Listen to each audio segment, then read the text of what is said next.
tumatapik at nagpapalulas ng mga poste ng kawayan sa lupa habang ang mga mananayaw ay pumapasok at lumabas ng mga poste sa isang maindayog na paraan. Ang masalimuot na pagganap na ito ay sinisiguro sa paglaban at kakayahan sa harap ng kalaban.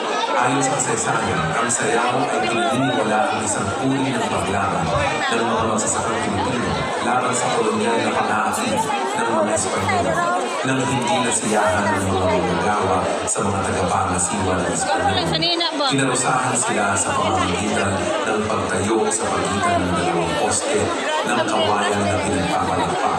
Kung minsan ay nagdudulot ng pinsala, ginagawa ng mga magsasaka ang pag-usap ito sa isang sayaw na sumisimbolo sa kanilang espiritu at talino. Ang kinikling ay nagbago mula sa isang simbolo ng pagsuwa tungo sa isang bantog na pamana ng kultura.